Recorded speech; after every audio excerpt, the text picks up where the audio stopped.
You all hear that? Okay, I want everybody to wave hello and let's get started. JM, this is new music. Can't sit still.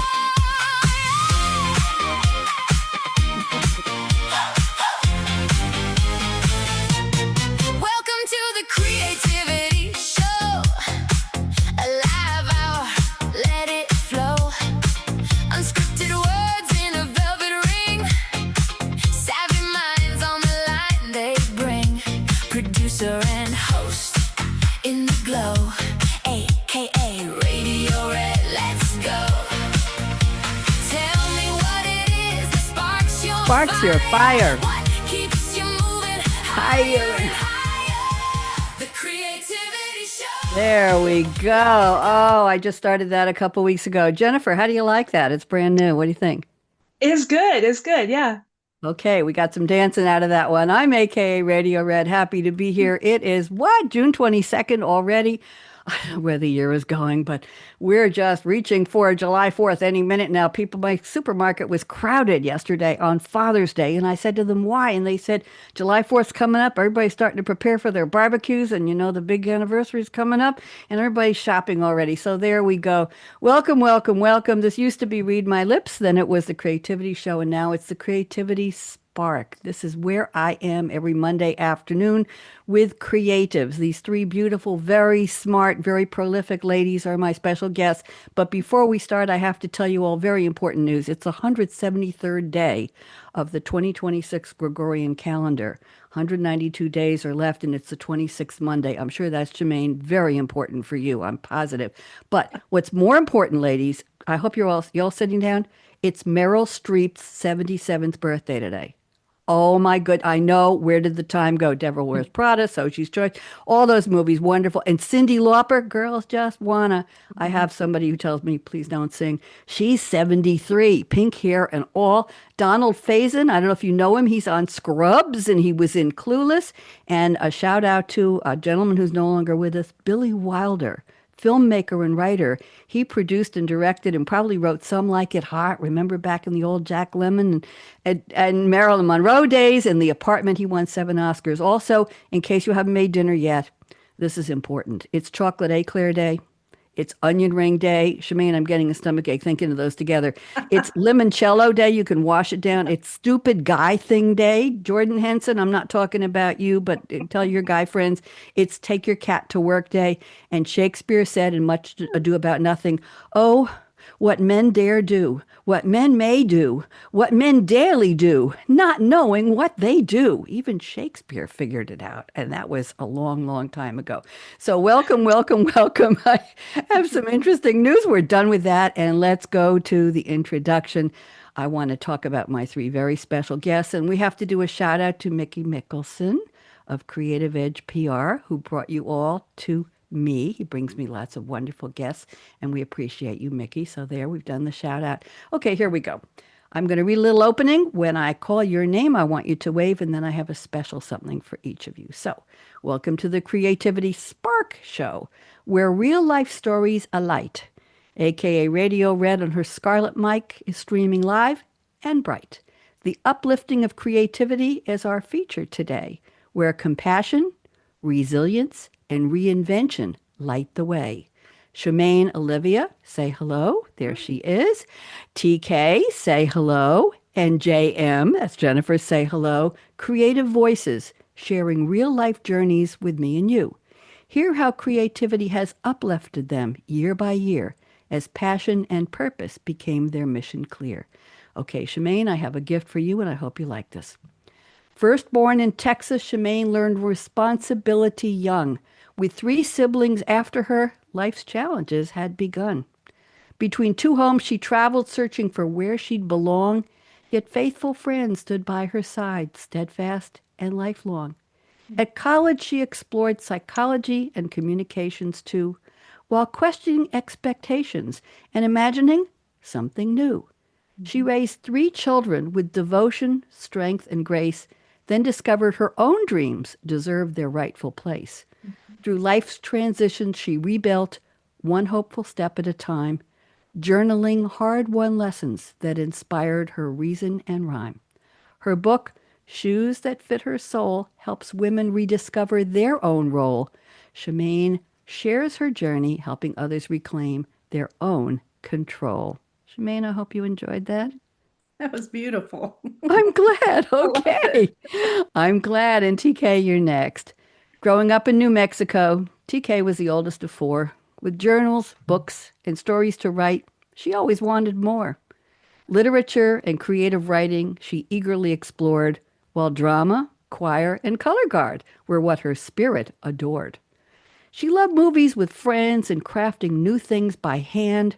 Her imagination carried her to worlds both grand and planned. Drawn to healthcare and helping others, she chose a medical road, specializing in cardiac care where her compassion overflowed. Yet storytelling still called her TK, TK. And at last she answered the thrill, creating Unveiled, where suspense and healing meet with her pen's skill. Through matters of the heart, her characters reveal what's true. Her storytelling will keep your pulse racing and safely do it too.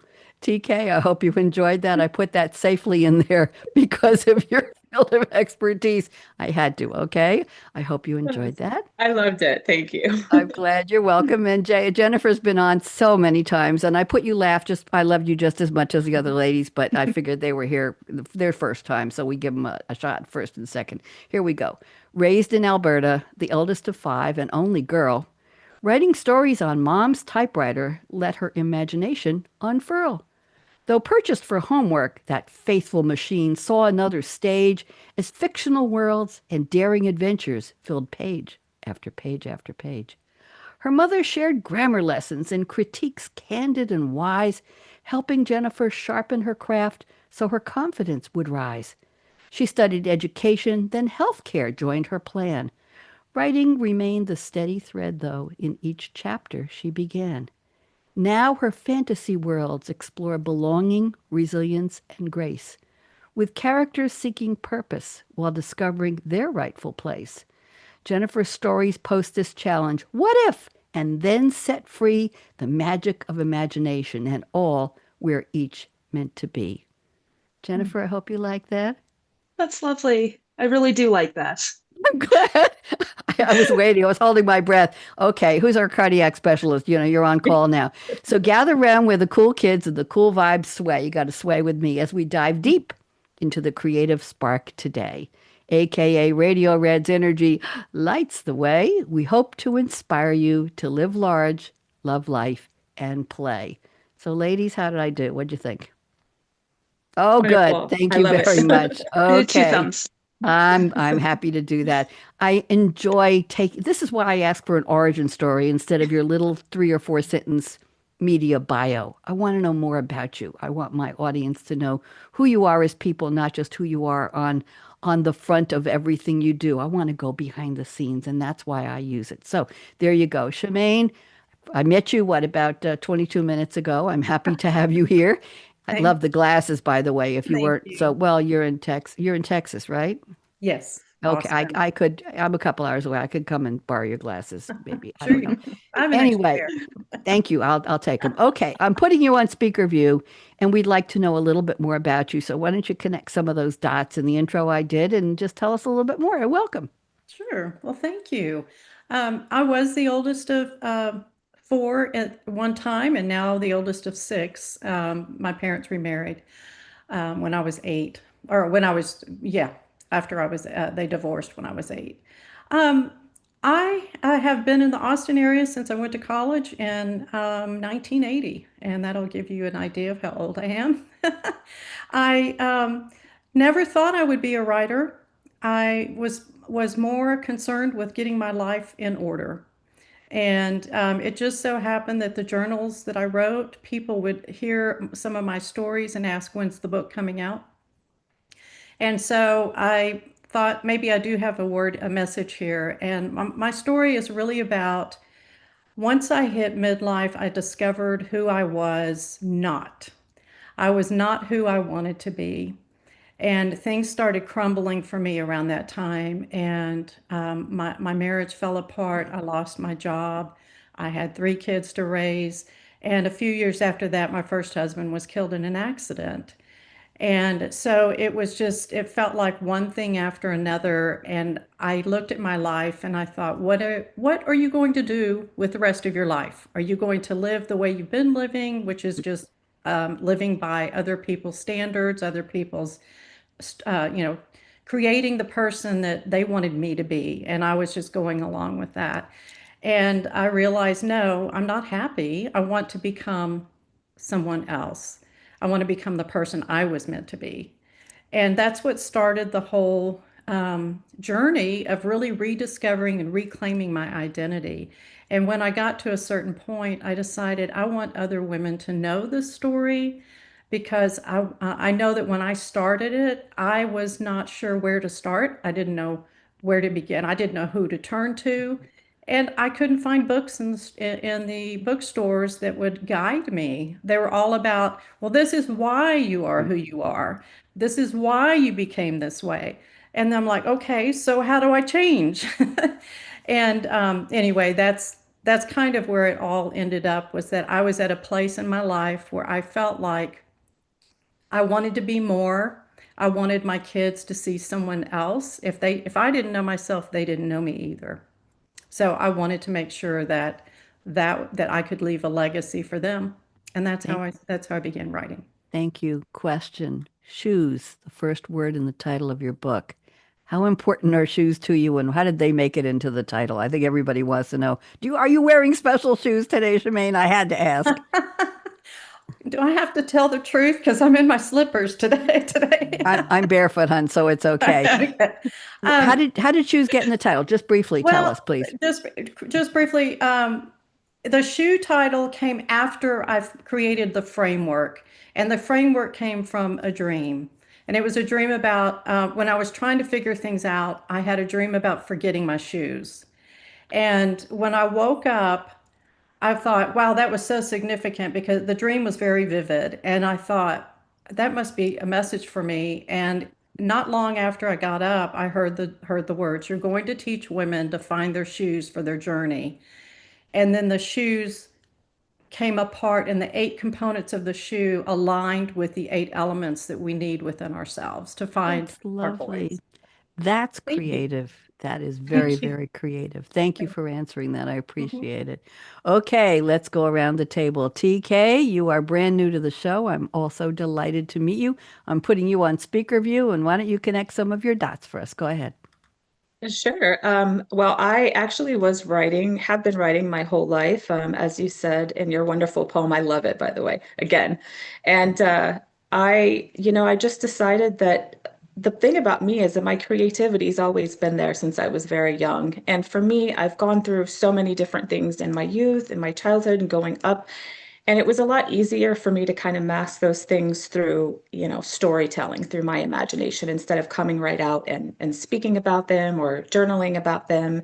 And it kind of felt easier to deal with those things by creating characters that, dealt with those things differently. And that way I could kind of, you know, put my own spin into how I would handle these different situations. And then the medical field kind of came along and I just kind of combined it all together and, with the suspense and the just being the reality of the medical field and, relationship drama and things from the past. And I just kind of tie them all together. And that's kind of how it's been most of my life. Very interesting. Connecting the dots, tying the threads together, wrapping things up, hoping they Yeah. come into some kind of cohesive something we can live with. Mhm. What's the title of your book, TK? It is called Unveiled. It's like a Okay. psychological thriller. Mhm. Mhm. Okay. And just give us a clue. Psychological, you have a lead character?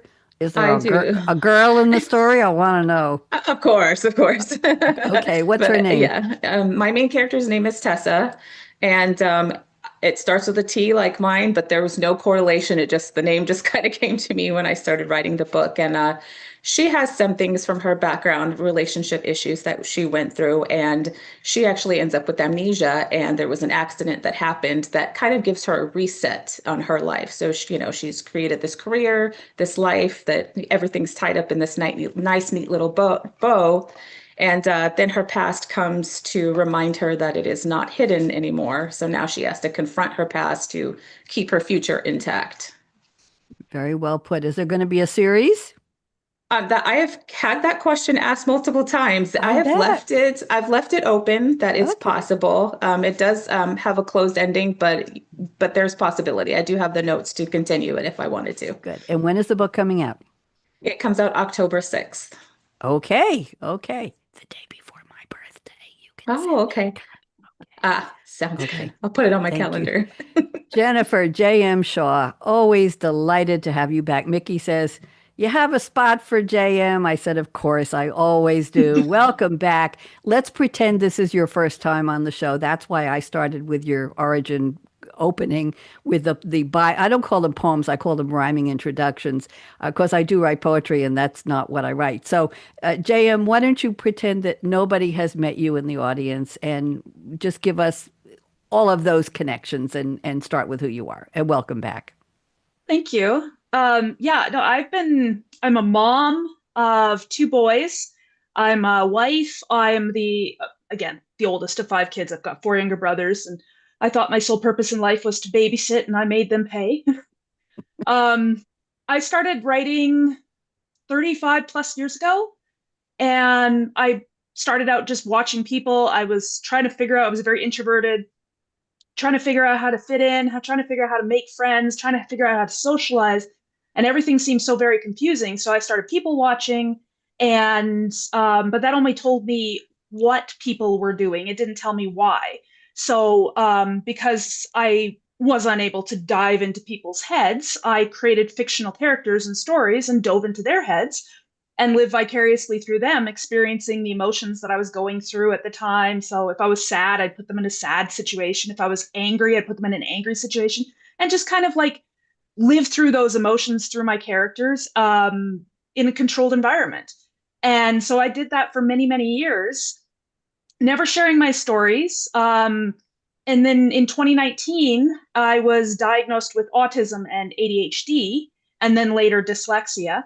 And I started to think, as I, got over the shock and I started to reevaluate my life and I started to learn a little bit more about it, I started to think maybe writing is my special interest. So I'd finished a manuscript, which is the first book in my series.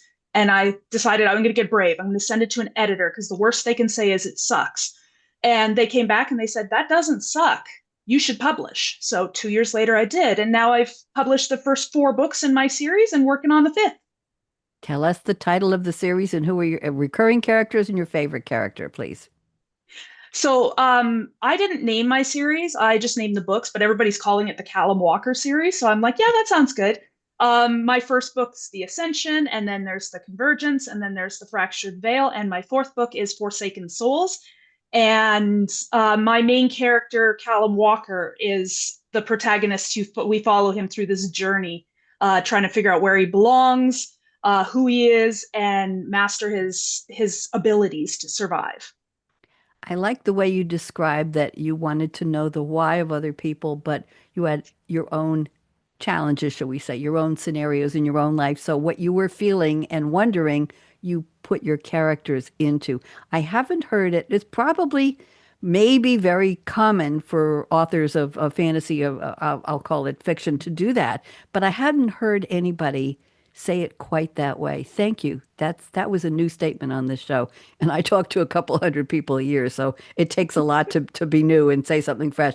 I appreciate that. Thank you, ladies, for the show's over. No, we're just getting started here. So let's go to the part where TK and Shamayne are saying, what? I did all that work. I said all that stuff and we're done. No, we're not done. Okay. Somebody's watching us. Let's wave hello to whoever. We got one person. Where are they watching us on which channel? They're watching us on on one of my YouTube channels. That's unusual. Okay, welcome to my YouTube channel. So let's go to the opening quotes. I've asked each of you to send me a fictional quote, either from a song, which isn't always fictional, or a movie or a TV character. And we're going to start out with Shamayne. Want me to call you Shamayne or Shamayne Olivia? What's your preference? Shamayne is fine. Shamayne. Okay. Is there a history to that name? Does that something in the family or? Oh, it's a long story. Oh, Shamayne is came from the movie El Cid with Sophia Loren and Charlton Heston, and she's a true character. She's a true person from Spain, and but they liked the way he said her name, and so they wrote it down the way it sounded, and that's how I got my name. I love it. I love it. I had to ask. Okay, so you've sent a quote from, interestingly enough, not from the movie El Cid. Charleston Heston is as fabulous as he was. I've seen pictures, of course. You've sent a quote from The Logical Song by the British rock group Supertramp from 1979. This was their most successful hit in the UK, number seven, and it hit number six in the US charts. It was released as the lead single from their album Breakfast in America. What an interesting album title for a British group.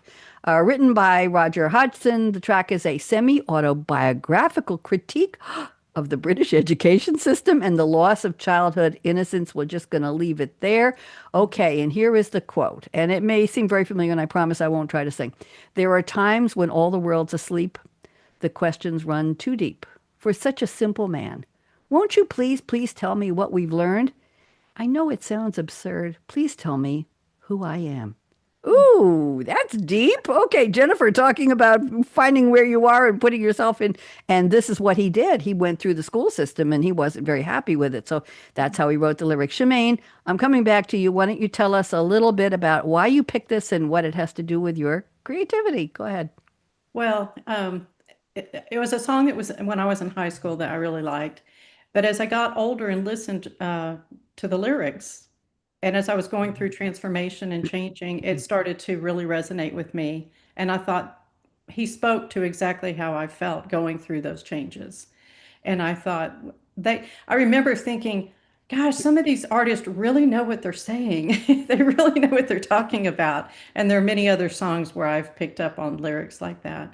So with my creativity, it's just because it aligns well with my own journey of rediscovering and recognizing that I was taught several things in my life that as I grew into an adult, I really didn't believe. And so I needed to know, who am I? Who am I? Interesting. It is quite an interesting song. And as I was reading the lyrics and researching it, I realized I knew the song quite well. So thank you. Interesting. Okay, let's go to TK's quote. And this is from a movie. The movie is The Lion King, Disney's original 1994 animated musical drama film. And the character Rafiki is voiced by the late wonderful actor Robert Guillaume. And he voiced the wise old mandrill Rafiki, bringing the shamanistic character to life with his own distinctive voice. He used different accents, including a Jamaican accent, to create a unique sound for Rafiki. The movie was produced by Walt Disney Feature Animation.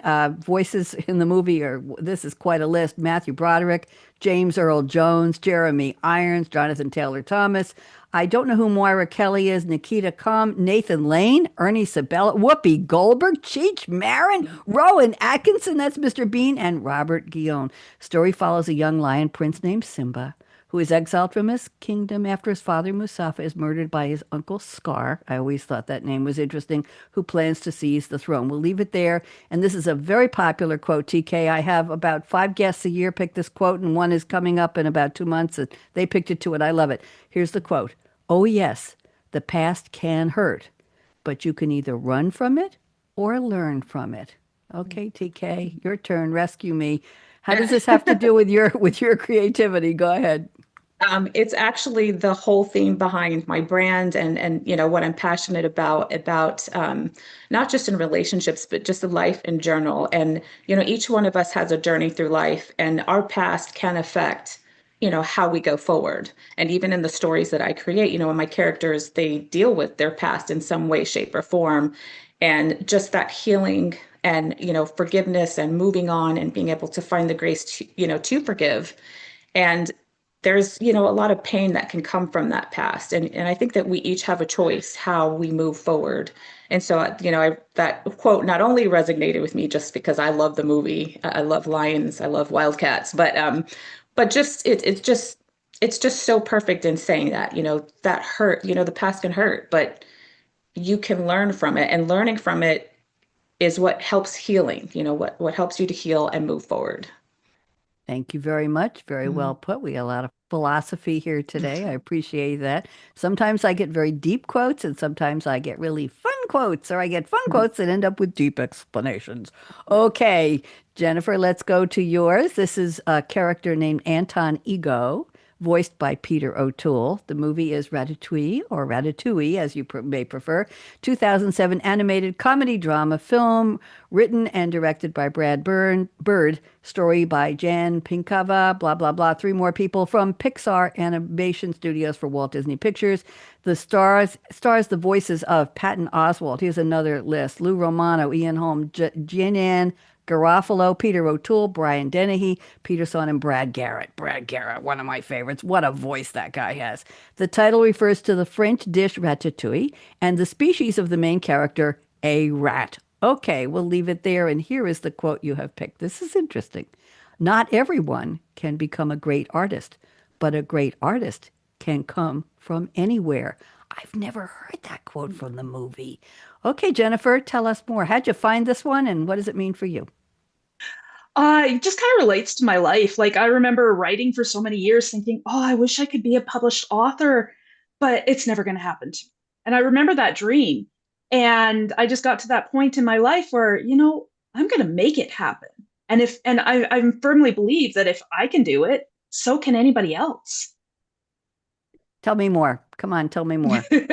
I want more. I don't think that you need any, I don't think you need to come from privilege. I don't think you need to have money. I don't think that you need to have a certain education to be a creator of any kind, whether you're writing, painting, well, sculpting. I mean, obviously, got to have some money to get the resources and stuff. But I don't think you need to be famous to do something great. And it makes me wonder how many diamonds in the rough are out there that just need that spark, just need that push, and they can become great. I used to say, I don't like the word marketing, so I call it telling the world I exist. It puts me in the right frame of mind. And then I tell people when they say, oh, that's a good idea. I said, yeah. And, if I don't tell the world I exist, if I could have, the best written book, I'm not saying mine is, but if nobody knows it's there, nobody's ever going to read it. And if you don't put yourself out there, nobody's ever going to see you. This is true. And I'll tell you a funny story. You may not know this yet, Jennifer. I know the other two ladies don't. On January 1st of this year, I decided to start a brand new series, and it's called Say What? Good News with Bonnie D, my other name. And I do it 5 days a week, live streaming, and it's about 4.5 minutes a day. And I look for interesting stories that are off the beaten path. No doom and gloom, no AI, no politics, no religion, no war, none of that, no headlines. I have my own headlines. And I'm always searching for interesting stories that most people would never heard of. So today's Say What? And it's one of the joys of my life, Jennifer. I get every morning right around 8:30 Eastern time. I go on, I set everything up. I have special music. I have a special background I created, and I do it without looking at the clock. And I can do it most days under 4.5 minutes, Shamayne, without even looking at the timer. I've got it down to about that. I went over 5 minutes and 9 seconds the other day. I was very ashamed. Anyway, because I tell people it's 4 minutes, but it's a lot of fun, and I'll play the outro music for you later. I had to make my own mug because this was from my TV show in New York, something to talk about, and I didn't have time to get. So Say What? Good news. There you go. So what I'm telling you this for, Jennifer, talking about a diamond in the rough, there's a gentleman who has been a priest in a 15th century church in Greece. And he bought a fretless electric guitar. And he started playing it. And for some unknown reason, about a year ago, he released 150 cassettes of his playing, and he uses old-fashioned musical instruments made from gourds, and he has bird sounds and other things, and he released the 150 cassettes sold. And an editor from, I think Pitchfork is a music magazine, found it and said, rescue this from the garage sale pile. This guy's got talent. A producer approached him, and they're making a CD that's coming out this summer. And it's a combination of, they say it's electronic beats, and it's music sounds, and it's animal sounds, and it's this liturgical droned on music sound, and it's stuff that nobody's ever heard of. And this guy's got a beard down to here, and he's sitting in a room playing his electric guitar. And he was one of my featured stories today. And when you're talking about an artist can come from anywhere, I thought. And by the way, his wife is the only one who's ever heard him play live. And she says, would you please stop making that noise? And it's quoted in the article. And he's going to be playing at a music festival in Philadelphia. He's coming to Philadelphia this summer to play his music. And people are saying, wow, we know where he's been the past 30 years, but we didn't know he was going to bring this kind. They say it's really weird. He actually reads psalms over certain kinds of music too, and he has a YouTube channel. He, it's hard to believe, but talking about that. So I digress, but I wanted to share that with you because that was on my show this morning. I'll send you all the link to the show. So ladies, great to have the quotes. I appreciate it. Let's go to the round table now. We are just really ahead of time here. This is going lovely. I'm going to start with reading two creativity statements from Shamayne, and we're going to turn this into a round table. Here's how it's going to work. You don't have to find your notes. I like your 2 and 3 statements. I'll read them. I'm going to ask you to unpack them, Shamayne. Just give us a little more information about what they mean. Just, just be yourself. And then I'm going to go get the camera off of you and go back to the full screen of everybody.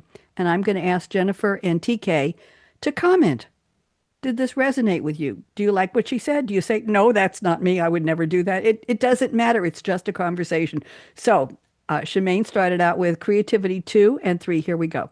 I am most creative in the early morning hours when I wake up in the dark and it's quiet in the world. I hear that a lot. And then I'm going to add your statement number 3.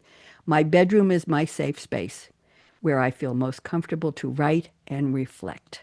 So Shamayne, I'm putting you back on speaker view. Will you please tell us a little bit about, is there a special place in the bedroom and what time of the day is dark and does it change with the seasons? Come on, give me some schmaltz here on this stuff. Talk to me. So the morning, I usually wake up, and I don't know if this has been just in the last couple of years, it's probably over the last decade. I wake up around 4 a.m. And at 4 a.m. to get back to sleep, ideas are just swimming in my head. And I used to, while I was still writing the book, I had an iPad next to my nightstand where I would just start typing because I had these great ideas, I thought, and I wanted not to lose them by the time I woke up later. Yeah, it's 4 a.m. and it's quiet. The world is quiet at that time. And nobody else is up, nobody's doing anything, and I just have time to process things. But I never get out of bed. I just stay in bed and do that and then go back to sleep. And then why my bed? I don't know, but that is where it is. I'm not sitting in a chair. I'm not sitting in a window or anything like that. I'm sitting actually on my bed and I just feel comfortable. And then there was a time I thought I was lazy about it. And then I heard Barbara Streisand did the same thing. She wrote a huge book recently and she did it all from her bed. And I thought, well, good. I'm in good company. You're in very good company. Isn't that, I keep going back to your quote, Jennifer, but it can come from anywhere, anybody's bed. I've never heard anybody, listen, I talk to a lot of people all year long, a year in and year. I've never heard anybody say it quite that way. Recently, people have been telling me they get their inspirational stories when they're in the shower. I get a lot of water, and I've researched that. And there is the white noise of the shower, the warm temperature. Apparently, it releases the mind from no distractions and all that. But I've never heard that, and I'll tell you about what I later on. Jennifer, comments on what Shamayne and then TK. What do you think, Jennifer? Anything resonate with you? The time of day, the night, iPad, anything? Yeah, I can't write at 4 in the morning. I'm conked out. But I do write in the morning. That's when I do my best time after the kids have gone to school and my husband's. I have sat on my bed and done writing, and as long as I can lock the door so nobody's coming in and bothering me. But I tend to hyper focus and I'll forget that the whole world exists and I'll sit on my bed for hours and then I'll end up with a backache. So I do have to get up and move, and I usually start on my bed and then I move to my desk and then I'm in my couch in the living room and then I'm at the table and then I'm outside under the gazebo and then, yeah, all over the place. But the bed is definitely a good center to start. Do you need some decorative pillows? I think we can find some. I have some. I'll chip in I some. think I need a firmer mattress, I think. Do you know what they call I don't know if you know. They used to have these like a bolster you would buy with arms on it that you would sit on in bed. You know what they call those? I think it's called a husband. I mean, seriously. I think that's what it was called. I'm not joking. I'll have to look it up. I hope I didn't commit any terrible misdeeds here. Before I get in too much trouble, TK, what do you think about bed, writing, tablet, laptop, dark, people gone, nobody awake, or everybody gone out to do something? What do you think, TK? Does this resonate with you? Yeah, actually it does. Because I do wake up at sometimes I wake up earlier than 4 a.m. Sometimes it could be like 2, 3, but um, usually if it's at that time, I'm going back to sleep. I'm not I'm not getting up. But those ideas, they do come a lot of times from dreams even. I will wake up and have, I mean, I have bizarre dreams all the time. It's just it's insane some of the dreams I have. And I will wake up in the morning and I want to start writing. And actually, I'm impressed that you're able to get up and write that down, Shamayne. I'm working on doing that. Keeping, I'll have a notebook by the bed, but that urge to go back to sleep kind of kicks in, and it's a little bit more powerful sometimes. But that is when I do get a lot of my ideas at the, waking up at that time. I also get a lot of my ideas when I'm busy, I've noticed, which is really strange and kind of annoying sometimes, because when I have nothing going on and I'm just kind of sitting there staring at the laptop and nothing's coming. But if I'm scrubbed into a procedure, or, at work, or, the kids are, talking to me, or my husband's talking to me, or I'm busy, or in Walmart, it's going nuts. And I'm like, I don't have paper. I don't have, or I'll try to put stuff in my phone, the phone notes. And I will come up with a lot of stuff. And then I go into my office and sit down and nothing. So, so I haven't worked out exactly like how to get that all kind of on the same page, but I definitely do get that inspiration at those early times of the morning. I'm going to read you a quote from somebody famous at the end of the show about what to do with those notes. But I used to keep pad and paper by my bed. Shamayne, we're not talking about ages or years here, my dear. But when I was in high school, if I love math. I love working problems out. Sometimes I went to bed and I hadn't figured it out. It happened on occasion. I remember this, although nobody in my family's around to verify whether I'm making this up or not. I would wake up in the middle of the night and put the answer down on a pad of paper and then go back to sleep. And it was time for school, and I'd read it and I'd bring it in, and it was the right answer. So the mind is working. It's definitely working. Very, very interesting. I keep my iPad next to the bed and I am playing Words with Friends, and that's my sleeping pill at night. If I have enough energy to still be awake when I get in bed, and I have a lot of pillows behind me, and I have a beautiful canopy, this kind of filmy thing I bought online, and it's white, and it just makes the room very pretty. And my point is that I'm playing Words with Friends with 5 people around the world, people I will never meet. And I have a woman in the UK named Lynn, and I have 28 games with her. And I have a really cute guy in Southern California named Jason, who, and he has a beard now and a hat, but he did in the beginning. He looks very different. And we have 9 games, and I have somebody named Maddie the Great, and then I have somebody named Jack, J-A-C, I think it's Jacqueline, and I have one other person. And I can sometimes have 45 games ready to play at night, and I do them until I look up words. I do have a lookup feature app that I use to find out, and I learn vocabulary that way. But I haven't written on my iPad. I haven't opened up any apps to actually write anything. And TK, I was going to suggest that if you're somewhere and you need to capture an idea and you don't have a pen and paper, there must be a voice recording app on your phone, or just click on video and just record yourself. Hi, it's such and such. There's 15 people ahead of me on the line at Walmart, but I have an idea for a story. Talk to you later. And just send yourself a video. That's not a bad idea, actually. You don't want to let it go, or just voice recorder. Just put it up. Nobody. Oh, I'm checking messages. Yeah, I have an idea. There's 3 more books, and nobody will even know. So you use it to your advantage. So thank you very much. Thank you, Shamayne. Now we know how the roundtable works very, very well. Yes, Jennifer, go. I interviewed somebody on a show that I co-host, and he wrote an entire book by transcribing it. He had a 3-hour commute every day, and he would transcribe it as he's driving and then just write it down later. What do you mean by transcribe it? Tell us. What did he do? He would record his voice, and he would speak it, and then he would type it when he got home. That's why I asked my authors, I got to put some lights on it here. That's why I would ask my authors, do you use handwriting? Do you dictate? Do you use a keyboard? Do you use journaling? Do you use sticky notes? Because, I sign up for a lot of author webinars. I'm still writing my novel, my novella, and I decided I was ready to finish it. And then I went into the middle of it and I decided there's more stories I need to add. So I'm back in the writing. It's only been 3 years, but that's probably not unusual. Why was I telling you this? I have no idea. Anyway, the point was that I can't remember. Anyway, we want to just get those things going. So yes, yes, yes. Jennifer, tell me what you just said, please.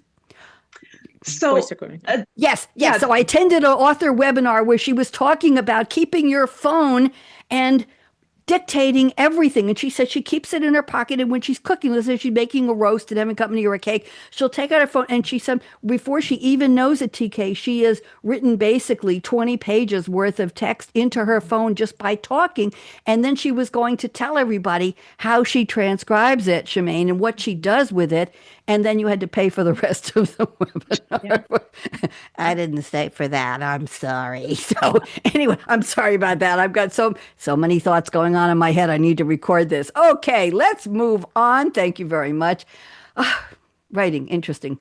Okay, let's go to TK. I've got two of your statements I like, and I'm just going to read these and we'll unpack them. So you say, when I'm creating a story, I like to go out and people watch. I watch how people react in different situations. If I'm unavailable, unable to venture out, I watch movies or reality shows. It helps me create realistic situations and characters. I have never quite heard that put quite that way. Now, here's another one. You say, when I think of a story idea, it begins to take shape in my mind. The characters are setting the plot. I get excited. It's like a life is being born, watching it nurture and grow.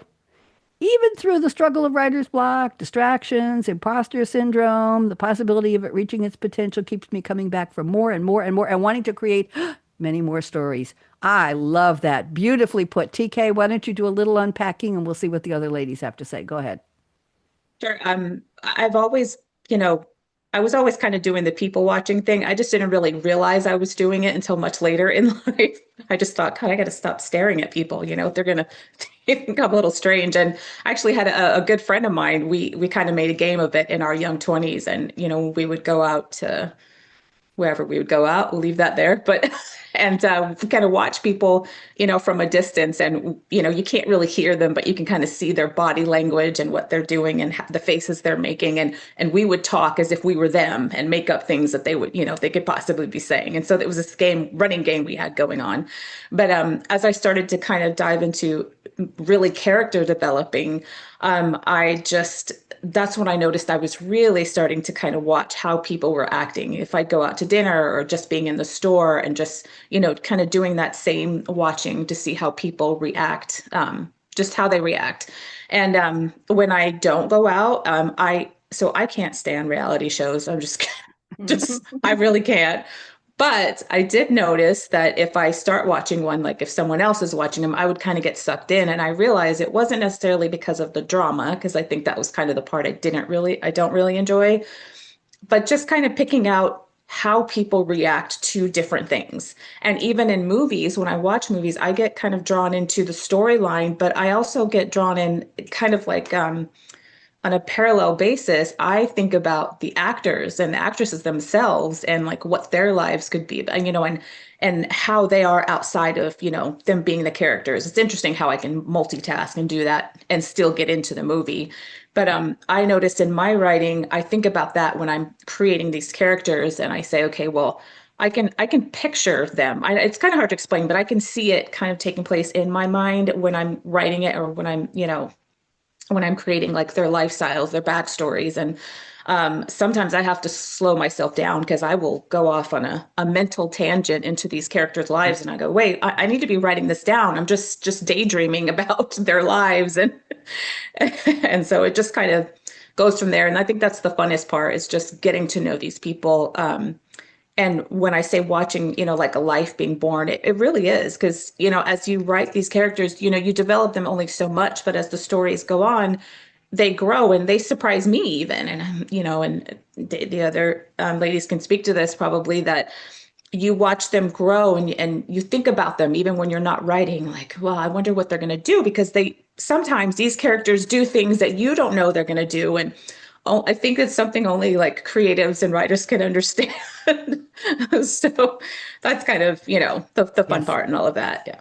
I wrote a romantic comedy play around 8 years ago, and I wrote it from 1 to 4 in the morning in 3 nights. It was done, and the characters told me everything about themselves, Yeah. who they were, what they looked like. They met on a dating site. They were in a cab going to dinner in New York City, and we did it in my TV studio. I can send you all the link. I have it on Nice. Vimeo. It's 26 minutes long. We had to edit it down, but they just channeled, they told me, I picked the man, the woman, and the cab driver, and they just told me, this is what I'm saying to him. I got in the cab first. She got in the, it said, this is what she's wearing. This was in her purse. This was how he reacted. This is where they're going for dinner. This was his backstory. They just, 3 nights, I wrote the whole thing. I wasn't even, I was just listening. Yeah. That's what you're saying. It's How the did they? most bizarre thing. It's almost like like you said, they're telling you and you're just typing it out. They did. They did. So let's go around the table. Shamayne, Mhm. any comments about what TK shared about the ideas coming from Well, everywhere? I'm a people watcher too. I love to Hmm. people watch. And when I was creating my framework for the shoe, and I'm a speaker and a facilitator, so I'm not just always writing, I'm also talking to people about my framework of the shoe. And I realized that, a lot of times when I people watch, I will look at their shoes. So they're either coming or going. And how do you know? Well, look at their shoes. They might tell you like they're about to go for a run, or they're going to a business meeting, or they're a doctor or a nurse because of the shoes they're wearing. And so I put that into the book, and then I did a little bit of research about people watching, and I learned that people watching also helps us with empathy. Because if we're watching people and and if you're paying attention to how they may look as far as their body movements and their faces, you might be able to start to feel for them and put yourself in their shoes. So I love the Walk, people watching. walk a mile in my shoes. We all know that Mhm. one. Jennifer, briefly, I want to go to your creativity, but Jennifer, what do you think? I felt the connection to everything you said. I watch my movies play out like a video on my head. I love going off on those tangents because, my characters are driving and I'm along for the ride, and they'll either take me somewhere where I'm like, wow, that came out of my head, or I'm like, what is wrong with me? That came out of my head. But I do like with the people watching, because that's what I started out. I was writing my own script to get along, to figure out how to communicate with people, and I think that helped me to become better at writing dialogue, because I would watch people and record conversations like, so and so said this was the reply, this is what I need to say when somebody says that to me, so that I could figure out how to talk. When I'm writing dialogue, I will talk it out loud in my different characters' voices. I think I have to rename the show. It's going to become the Creativity Spark Workshop. What do you think? There you Isn't that go. what we're doing? Aren't we, aren't Yeah. we, Yeah. aren't we workshopping ideas? This is Yeah. this is cool. This is why I like to have a panel. I used to do one-on-one interviews for years, and I love the exchange, the energy of just flowing ideas, and we don't have to agree with each other, and that makes for good conversation as well. JM, Jennifer, I'm going to, let's see now.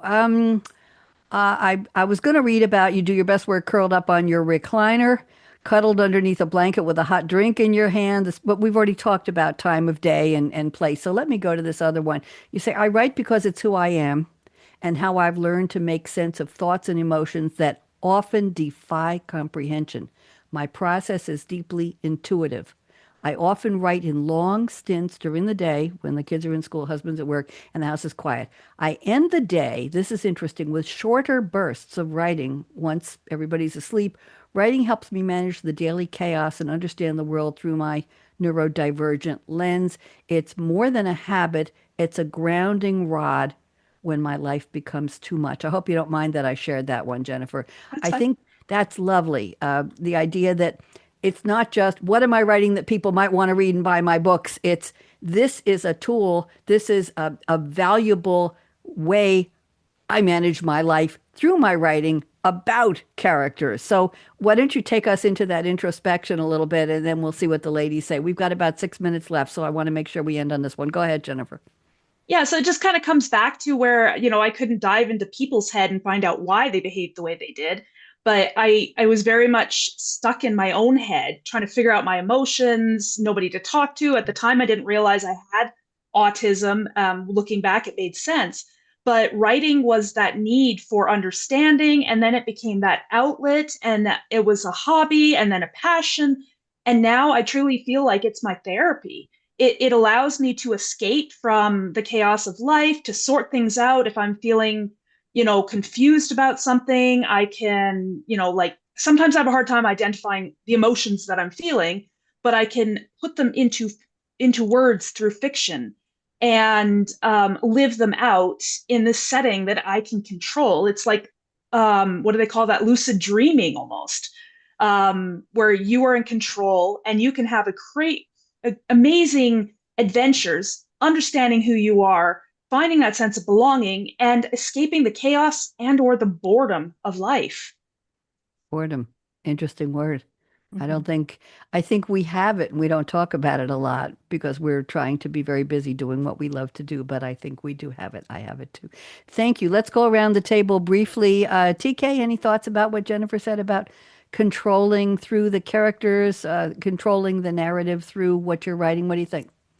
I think that you said it like all, like even as you were talking, I'm like, that's exactly what I was thinking. And that's exactly how it is. It really is therapeutic. You said all the words. I was like, she's taking all the words I was going to say. But, it is like, I feel like with my writing, it is a way to heal, like through some of the life traumas that I've been through, that I know other people have been through. And a way to deal with those things. And, like I always say, like sometimes I get closure that I may not have gotten in other instances in life. And I get that closure that I may not have gotten through my characters. Very interesting. Really opened up a thread here. Unfortunately, we got 3 minutes left. Shamayne, talk. What do you think? Give me a minute here. Yeah, just real quickly, I agree with the writing. I wasn't writing about characters. The character in my book, it's a memoir, so it was me. And telling my stories to myself and writing them out as I remembered them actually ended up being better therapy than going to the therapist. Because Ah, it released so much of what was inside of me.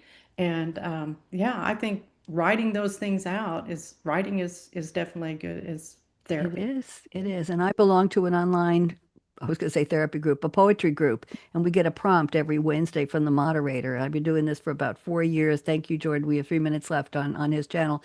And I've written about 800 poems because I'll write between 1 and 3 poems every Wednesday. But Jennifer knows this. In April and in November, 30-day months, we get a prompt a day. And I write usually between 3 and 5 poems every day for those months. And I've been doing this 23, 24, 25, and we're now in 2026. We just finished the April poem a day. It's called a challenge, and people from all over the world contribute. And a lot of them are very emotional poems, very emotional, very heartfelt about things that happened in their lives. I'm the class clown. I like to write the funny stuff. So anyway, and some people don't get my sense of humor, and I really don't care. I write. So let me read a couple of things to you all. I have a quote from Lucy Maud Montgomery. She wrote Anne of Green Gables, 1908, Canadian author, and she had a chapter. You're going to love this one. Chapter 19 is called A Concert, a Catastrophe, and a Confession. Is that a great alliterative way to, yeah, okay. And the words I like from this chapter are something just flashes into your mind. TK, this is for you. So exciting, and you must out with it. If you stop to think it over, you spoil it all. Mm, Interesting. I think that's for that's all of us. true. And then one from Rapunzel. This is the 2010 3D computer animated musical adventure fantasy comedy film. And Mandy Moore starred as Rapunzel, and the movie was Tangled. Venture outside your comfort zone. The rewards are worth it. Don't you love that? As the Rolling Stones saying, you can't always get what you want, but if you try, sometimes you'll get what you need. There we go. Here is the little snippet I was going to read about your little ideas. David Byrne, the former frontman for the Talking Heads, was a guest on somebody named Stephen Johnson's podcast called How Ideas Happen. And he said, sometimes I have just the title of a song that comes to me, and I write it down and I go, expand on that. I think there's something there. And I have in my computer a whole lot of musical ideas that maybe have a melody, a nonsense word, awaiting words for the melody. But usually I need something to start with. It's hard to start from nothing. I accumulate these little, he calls them little beginnings. And when I come back, I have something to build on. TK, does that work for you? Yeah, Same idea? absolutely. Yeah. There you go. Okay, and I'm going to read you all. Jennifer, you've heard this before, but these ladies haven't. Here was my acrostic I did on July 24th, 2024. All my poems are dated. And the theme we got, the prompt was write a poem about night shift. So I wrote an acrostic. I love acrostic. So it's NIGHTSHIFT, and I will lean in as I read the first word of each line so you'll get the NIGHT. Here we go. And I dedicate this to all of you. Never quite really at rest. It's the life of a creative. Going, gripping, gyrating, growling, groaning, growing, highs and lows flowing on a mental Mobius strip. The days are the nights are the days again, shifting off and on, into and out of gear, hoping for unique brilliance even once. It's a calling, command, curse, roller coaster, finding eureka, euphoria amid frustration and fears. Thus is the life of the creative. I dedicate that to all of you. Okay. I like to thank you. I like to do that with this is so one of my favorites. In 2014, we're just about out of time. I closed the show with the top 10 tips for women. And this was 10 years before the movie. The first tip was aspire to be Barbie. Aspire to be Barbie. The biatch has everything. There you go. I did use a bad word. And here's the closing. And then we're going to go out with some music if I can find my music here. Okay. And here we go. Life is short. Break the rules. Forgive quickly. I'm still working on that one. Kiss slowly. Sure. Love truly. Definitely. Laugh uncontrollably. Ladies, laugh with me for 3 seconds. 1, 2, 3. I gotcha. And never, ever, ever regret anything that made you smile. Here we go. Work like you don't need the money. Dance like no one's watching. When I taught disco in a high school cafeteria on a table, they didn't give me a stage. Everybody watched. I never fell, but what legs I had. Sing like nobody's listening. Love like you've never been hurt. We all have. Let your heart regenerate, regrow, and open up again. Money talks, chocolate sings, and last but not least, I stole this line from somebody years ago. Thank you for turning me on. And let's go out with we're going to go out with the Say What music. This is from my morning show, okay? You can hear something different. Good news. Stick around, ladies. We'll talk. Say what? Here we go. I'll tell you how I get my music. Morning coffee. in my Make it decaf, please. I don't need the caffeine. I guess you know why. Had enough. Same old drama. Same old drama. Same old feed. Flip the That dial. That's what I need. Turn it up, the Let those bad vibes stay. headlines on a Get brand those new headlines day. out of here. Every laugh is a little upgrade. Hit Hit play. Say what? Good news. We talk it out. We lift the mood. Good people doing what they do. Ladies, you're all great. Let's win.